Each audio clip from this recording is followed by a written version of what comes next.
So it was Chelsea 3, Watford nil, and according to Twitter, we'd gone from the worst team in the world to potential Champions League champions next year. Um, didn't quite see it like that, but I thought it was a very, very, very good performance, and largely because of our midfield, which absolutely dominated them. Absolutely dominated them. I think any one of those three in midfield could have been man of the match. I know it went to Mason Mount, but and he was really good. But so was I don't know. I can't even believe I'm saying this after the slagging I've given him last season and the start of this season. Ross Barkley. I thought he had a great game yesterday and a nice finish as well. And little Kante, it's a shame he had to go off with I think it's a thigh strain, which puts him in doubt for Crystal Palace. But he was everywhere. He edged it for me as man of the match. He back to his best without a doubt, and playing at that deep centre midfield role, defensive midfield. People saying about Jorginho, this, that, and the other. Yeah, Jorginho does add more creativity, but he does not make the tackles that Kante does. Kante nullifies that midfield when you've got Mount and Barkley providing the offensive side of the game that we need to break down these double block teams. So yesterday I'll go through the players. Kepa, one really dodgy clearance that nearly put us in the cack, but one really, really good, bordering on great save down to his left. Those ones across the ground are the hardest ones to get to, and he definitely stopped a goal there, down low to his left. Didn't dominate the area for set pieces. There was a couple that he could have come and caught. A lot of their balls, though, were really good balls outside the 6-yard box for their attackers to hit. Not that they had that many corners, but yeah. Kepa was okay. I'm going to give Kepa a 6 out of 10. Reece James at right back. Yeah, looks a bit dodgy defensively. Okay, going forward. Young lad had a long layoff. And I think it's going to take him time to. Some players, it takes time. You've got to get your match fitness and you've got to get your edge back. And I think Reece is probably one of them. He's a young player as well. You know, you don't know what's affecting him. So yeah, I'll give Reece James a 6 as well. Put a couple of decent balls in. Not his usual self defensively. But I say young lad, so let's give him time. In the middle, Christensen and Zuma, they're both getting a 6 as well. Didn't really put a foot wrong. Didn't really have an awful lot to do. Zuma, I'll tell you what I did notice though, the balls he won in the air. And when you're up against Troy Deeney, that's no mean feat to impose yourself physically on him. And I think Zuma did that. You know what? I'm going to give Zuma a 7 because I think when you're playing against Deeney, that's a real tough ask physically, and I think Zuma come out on top. Didn't have a lot to do, but when he did have to win it in the air, Zuma got up and won it. Makes you wonder if Zuma had played against West Ham, if the result had been different, to be honest.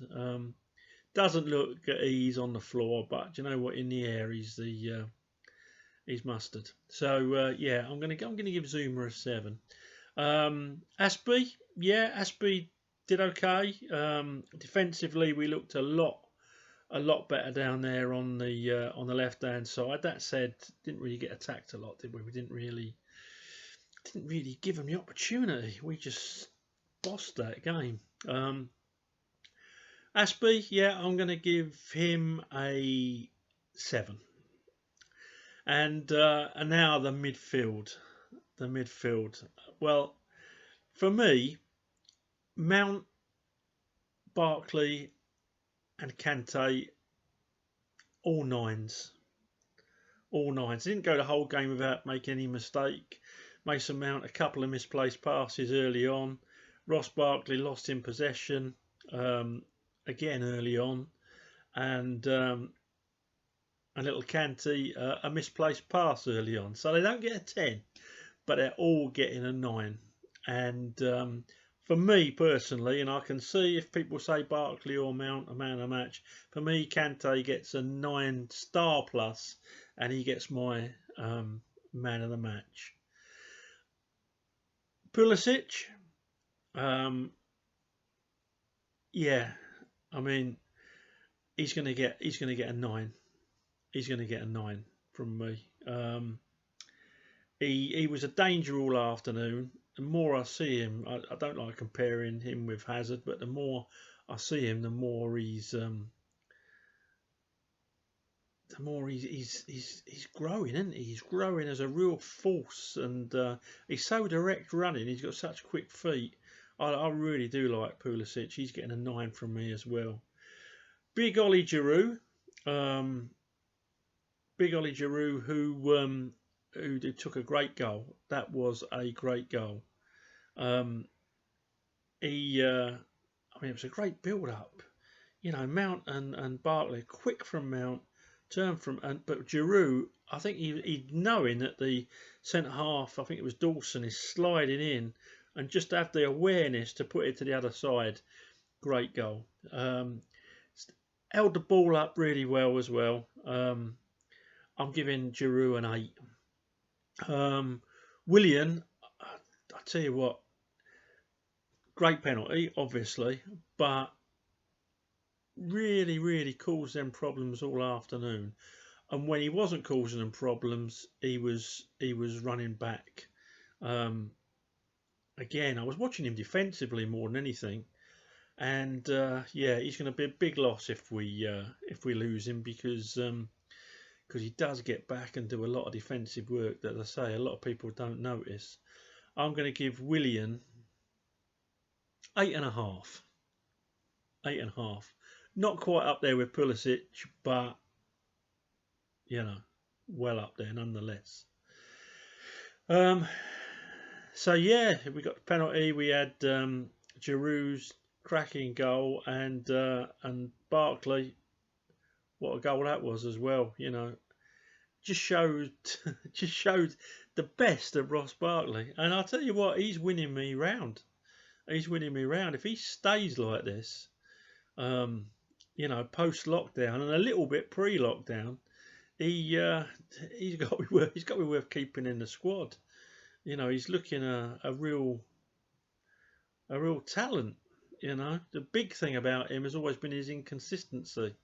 But no, the highlight for me yesterday, because I knew Pulisic was amazing. I know Kanté is, no matter where you play him, he's going to be making the tackles.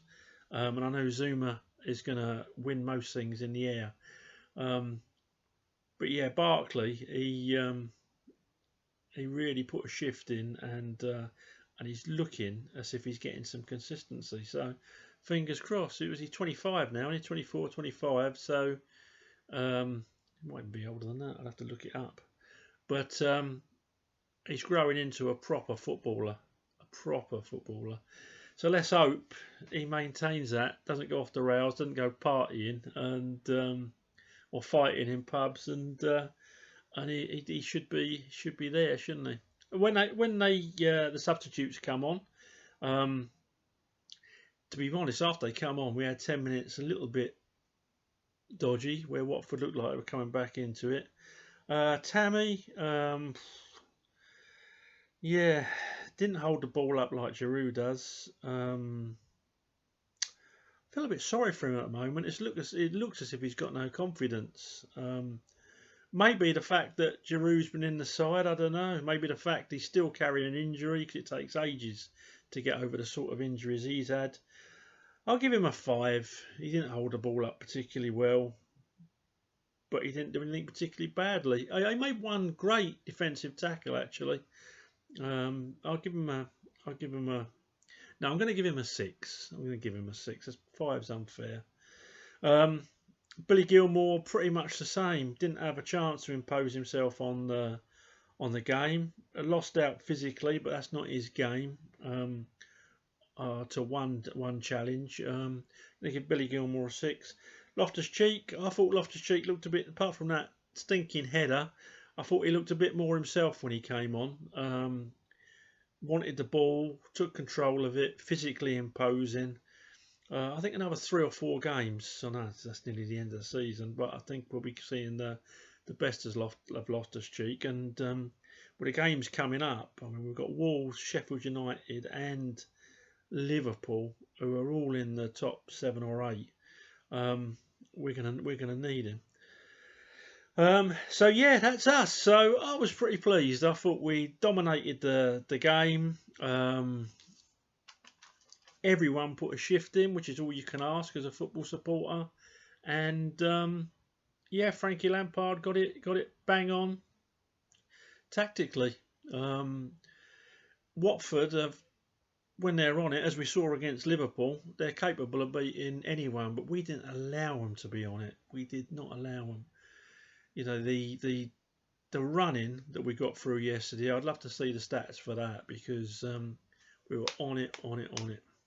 That's me, a short one today, you'll be pleased to know, after my 20-minute, how can I put it, death speech after the West Ham game.